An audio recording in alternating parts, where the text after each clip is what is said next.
Looks like M1 Finance has rolled out a fresh new update to the M1 dashboard.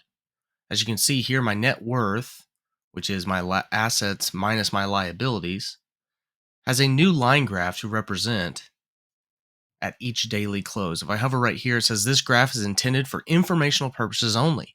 The value represents the sum of all assets less the sum of all liabilities at the close of each day. So this is my spend at any time of daily close versus less my assets. So my assets less my liabilities. We can change our date range over here. Fresh new look. On our portfolio homepage, we can still see the same UI as we had prior. We can still go down to a daily date range. Looks like today we were flat. Growth was up, but not from SCHD or DGRO. Looks like it was a VGT, SPY-G, and VTI. Interesting. Scroll down to value.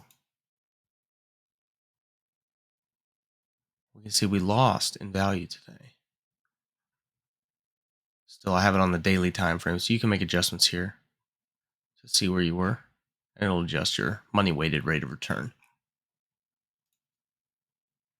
Check our stock positions. At the total, we've got American Express, Costco, and Texas Instruments up 25%. Again, not a big weight to my overall portfolio.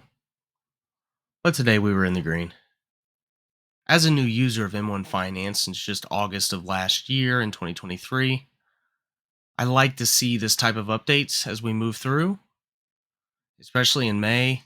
Very excited for the update to the M1 Plus program to see what new offers and features we're going to receive.